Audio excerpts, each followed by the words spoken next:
So if you've ever done drumline or drum corps or any sort of marching percussion, I'm sure you're familiar with the exercise concept of the 4-2-1 grid. This exercise is amazing for getting control over your hands in various different subdivisions and working with moving the accent around.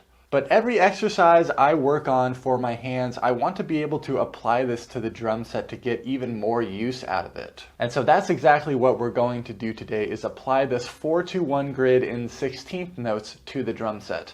There will be a link down in the description to a PDF of this exercise that you can follow along with. I'm going to explain the exercise in the first part of this video, and then in the second half, grab those sticks and you can practice and play along with me as we work through this. So this entire exercise is going to be in 16th notes. We can think 1E and a, 2E and a, 3E and a, 4E and a. And the sticking is never going to change. We're always going to start with our right hand and just let our hands naturally alternate. So the concept behind this exercise and why it's called the 4-2-1 grid is because you play 4 beats of a variation, then 2 beats of a variation, and then 1 beat of a variation at the end. So the first variation is with an accent on the downbeat. 1E and a, 2E and a, 3E and a, 4E and a. The next measure, we're going to shift that accent over to the E. 1E and a, 2E and a, 3E and a, 4E and a. Third measure shifted over to the and. 1E and a, 2E and a, 3E and a, 4E and a. And if you notice, while I'm playing this, every note that is not accented, I'm keeping very low. Finally, on the fourth measure, we move it over to the 1E and a, 2E and a, 3E and a, 4E and a. So just that much there would be the 4 part of the 4-2-1 variation. If you notice, all of the downbeat accents and the accents on the ands always land with the right hand, and any accent that falls on an E or an lands with your left hand. Let's try just the 4s.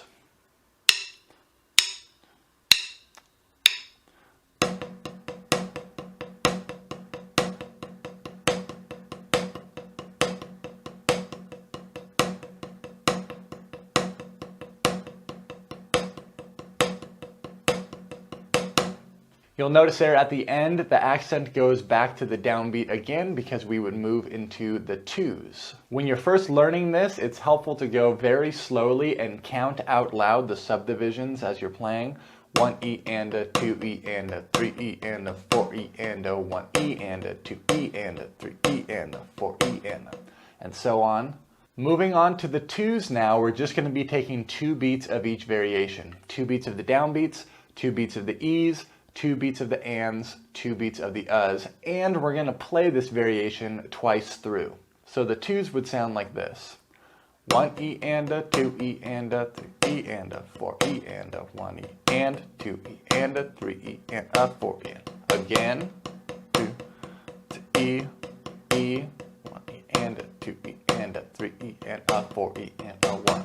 So we play the 4s once, the 2s twice, and now we're on to the 1s, so 1 beat of each variation. 1 beat on the downbeat, 1 beat of the E, 1 beat of the and, 1 beat of the and we're going to play this variation 4 times. 4 times through on the 1s. 1E and a, 2E and a, 3E and a, 4E and a, 1E and a, 2E and a, 3E and a, 4E and a, 1E and a, 2E and a, 1E and a 1. So if we string the whole exercise together, once through on the 4s, twice through on the 2s, and 4 times through on the 1s, the whole exercise is going to sound like this. 1, 2, ready and a go-y and a.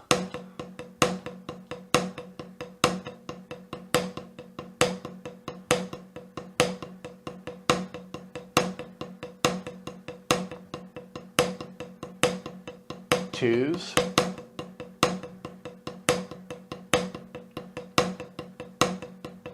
again on the 2s,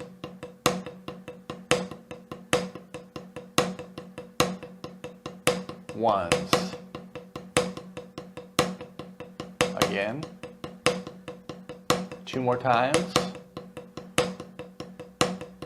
last time,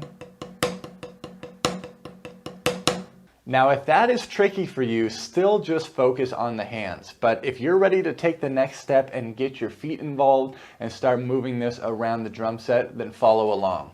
As we start putting this on the drum set, one simple thing we can do to get our feet involved is just keep quarter notes with our feet.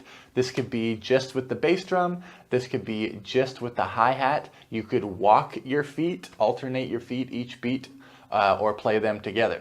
For the purpose of this first playthrough, I'm going to play both of my feet together at the same time. Here's the 4-2-1 grid, still staying on the snare drum, and my feet are going to be playing the quarter notes.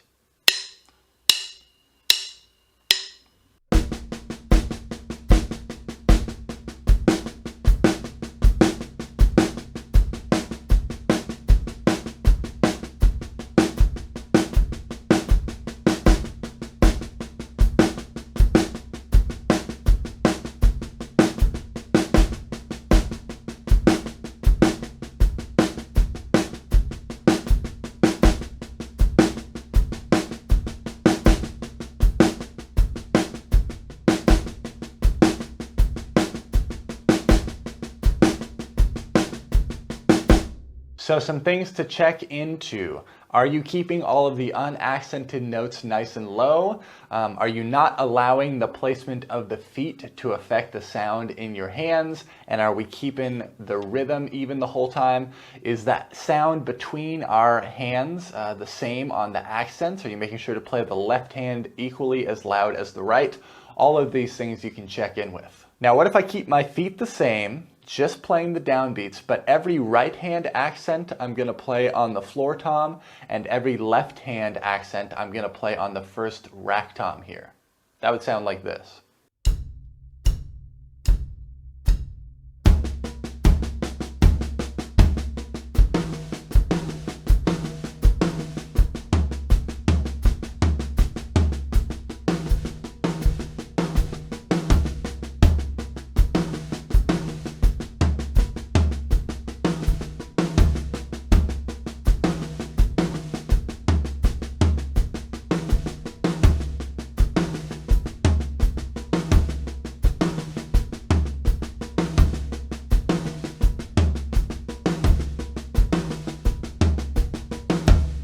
What if we took a trickier foot ostinato to play, like the samba foot ostinato?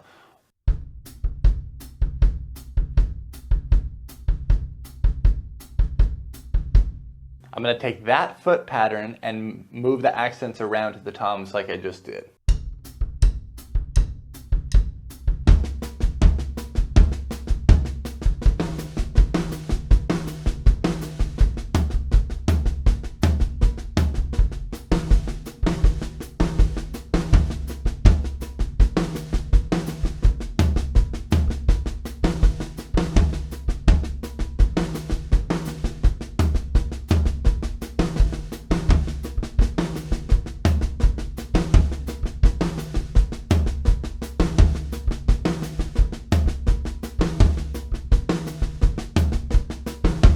Here's another foot ostinato to try, the tumbao pattern in our feet.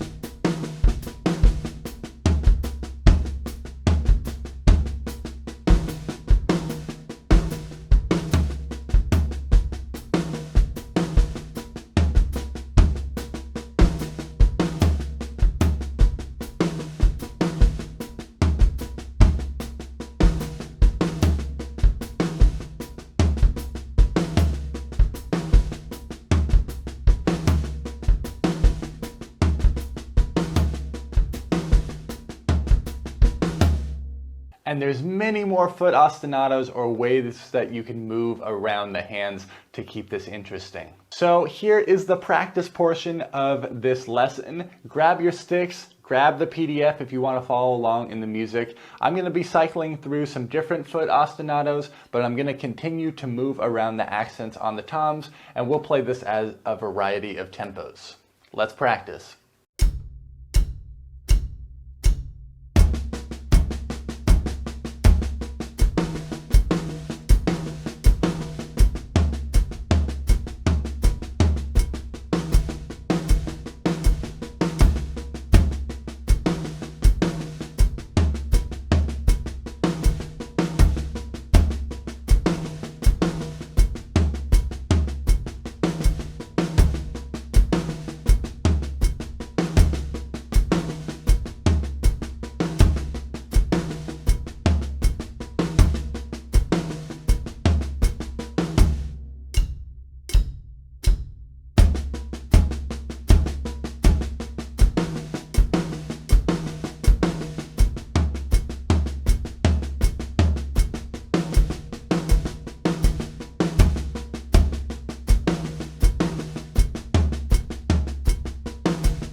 Give this exercise a try. It's going to do amazing things for your hands, and when you start to apply it to the drum set, you're able to get some four-way coordination involved as well. If you appreciated the content, make sure to like, comment, and subscribe. Thank you everyone for watching, and we'll see you in the next video.